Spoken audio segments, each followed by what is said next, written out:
The plane touched down with a gentle jolt on the tarmac of Crestview's small airport. Sergeant Jack Mitchell, feeling both the weight of his military gear and the lighter, welcome embrace of the familiar, disembarked onto the runway. It had been years since he had walked on this soil, and now the gentle breeze and the distant sound of a dog barking seemed almost surreal against the backdrop of his recent past. The sensation of the cold metal of the airport railing felt strangely comforting, grounding him back to reality. Jack's family was waiting just inside the terminal, their faces a collage of emotions. His mother, Martha, looked every bit the devoted mother, her eyes red from both joy and tears. His father, Robert, a retired Army sergeant with a stoic demeanor, stood beside her, his normally stern face softened by a proud smile. His younger sister, Emily, who had grown up considerably during his absence, was bouncing on the balls of her feet, barely able to contain her excitement. They all held signs and banners with messages of welcome and love, their heartfelt gestures an attempt to bridge the gap between Jack's wartime experiences and their everyday lives. As Jack walked through the airport doors, the noise of the bustling terminal hit him a sharp contrast to the subdued and sometimes haunting silence of the battlefield. The chaos, the buzz of conversations, and the clamor of rolling suitcases seemed almost disorienting. He was enveloped by the smells of coffee, perfumes, and freshly cleaned floors, a far cry from the sense of smoke and gunpowder that had once surrounded him. The reunion was emotionally charged. Jack embraced his family tightly, feeling the warmth and softness of their hugs, which contrasted sharply with the rigid formality of military life. The moment was filled with tears, laughter, and a torrent of stories and updates from home. The simple act of standing with his family in this mundane yet deeply significant setting felt almost surreal. Each embrace and each word of welcome was a step towards normalcy, but Jack was keenly aware of the vast changes that had occurred in his absence. As the days passed, Jack attempted to slip back into the rhythms of daily life. The house, while familiar, seemed almost alien to him now. The walls, adorned with family photos and mementos of a life he had left behind, felt like a gallery of memories, some comforting and others distant. The routine of morning coffee and evening dinners felt oddly ceremonial, as though he was participating in a ritual he had once known well but had now forgotten the nuances of. Family gatherings were both a blessing and a challenge.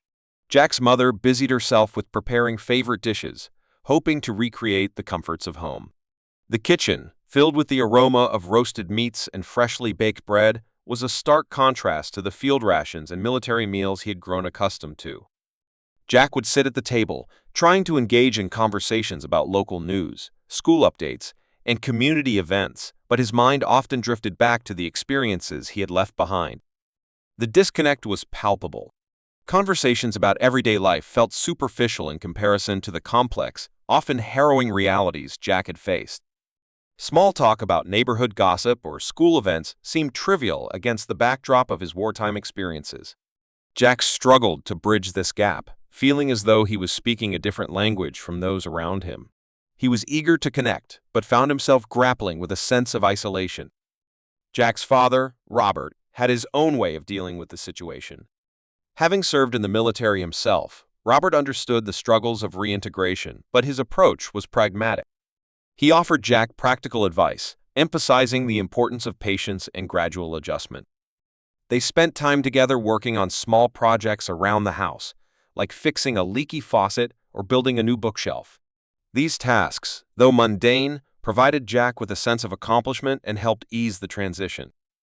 Emily, Jack's younger sister, tried to bridge the gap in her own way.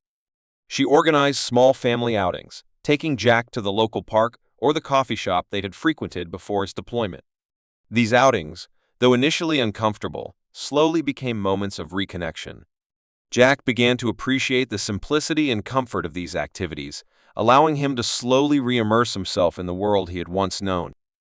Despite the efforts of his family, Jack found himself grappling with the challenges of reintegration. The pace of civilian life felt slow and, at times, overwhelming. The freedom he had fought to protect now seemed paradoxically confining. The routines and rhythms of daily life, while comforting, were also a reminder of the stark contrast between his past experiences and his present reality. As Jack navigated this difficult period, he began to recognize the importance of seeking help.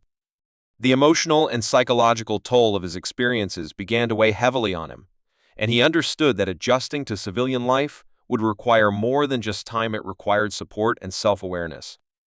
Jack resolved to seek professional help, understanding that addressing his mental health was a crucial step towards rebuilding his life. As Jack Mitchell settled into his new life, the weight of his wartime experiences began to surface more intensely. The initial euphoria of returning home slowly gave way to a series of emotional and psychological struggles. Jack found himself battling invisible demons that he had hoped would remain buried in the past. The sounds and sights of everyday life, which should have been comforting, often triggered vivid flashbacks and heightened anxiety. The difficulty began with ordinary things. The sharp crack of fireworks on a holiday night would send Jack into a state of panic, his body reacting as if under attack. Even seemingly benign noises, like a door slamming or a car backfiring, jolted him, eliciting a reflexive response of fear and heightened alertness. The sudden onslaught of these reactions made it clear that Jack's mind was still entrenched in the battlefields he had left behind. Jack's sleep was profoundly disturbed. Nightmares plagued his dreams, filled with the chaos and violence of combat. He would wake in the middle of the night, drenched in sweat and heart racing, struggling to separate the horrors of his dreams from the safety of his bed.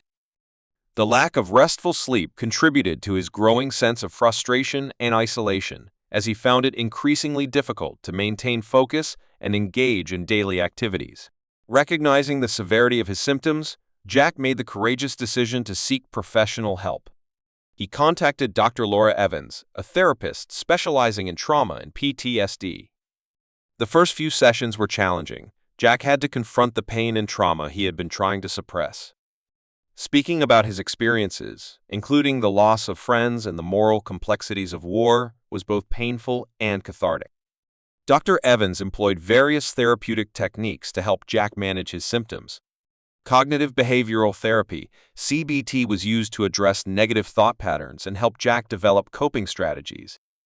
Exposure therapy was another method used, gradually helping Jack face and process his fears in a controlled environment.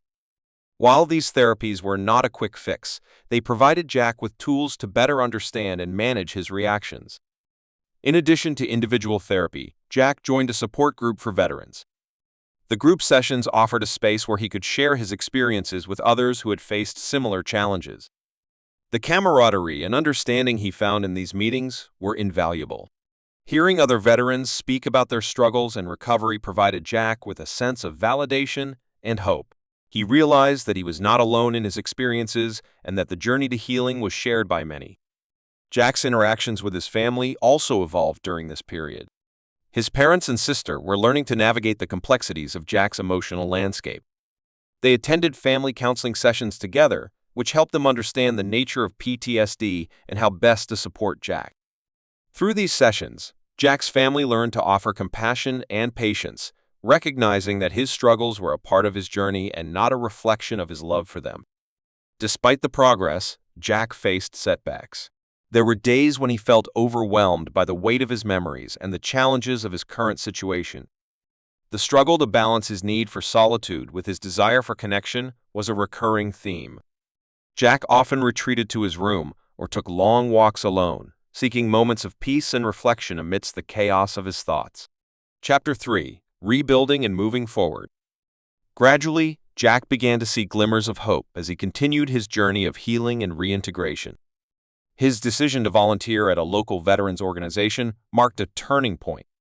The organization provided a range of services, including counseling, job placement assistance, and community support. Jack's role involved organizing events, providing mentorship, and offering support to fellow veterans. This new purpose not only helped him reconnect with his sense of duty, but also provided a constructive outlet for his experiences. Working with other veterans allowed Jack to use his skills and experiences in a meaningful way. The act of helping others who were struggling with similar challenges provided him with a sense of fulfillment and restored his confidence. The bonds he formed with fellow veterans, who understood his experiences in ways others could not, became a crucial part of his support network. In his personal life, Jack re-engaged with activities he had once enjoyed but had set aside during his deployment. Hiking in the nearby mountains became a favorite pastime. The physical exertion and the tranquility of nature provided a therapeutic escape from his internal struggles. Jack also took up woodworking, a hobby he had cherished before the war. Crafting furniture and intricate woodwork became a source of relaxation and accomplishment. Family dynamics continued to improve as Jack found ways to communicate more openly about his needs and feelings. His relationship with his sister Emily, once strained by his detachment, grew stronger. They shared experiences and moments of laughter that helped bridge the gap created by his absence. Family dinners and outings, once challenging, became opportunities for connection and shared joy. Jack's journey was not without its ongoing difficulties. He continued to face moments of anxiety and occasional flashbacks, but the coping strategies he had learned through therapy and support groups proved effective. He learned to manage these episodes with greater resilience and to seek help when needed. By the end of this chapter, Jack had made significant strides in rebuilding his life. The process of reintegration was ongoing, but he had come to terms with his past and embraced the possibilities of his future. His experiences had taught him the value of perseverance, the importance of seeking support, and the strength found in helping others. Jack's story of rebuilding after war became an inspiring testament to the power of resilience and the importance of community. His journey highlighted the challenges of transitioning from military to civilian life and demonstrated the profound impact of personal growth, support, and determination.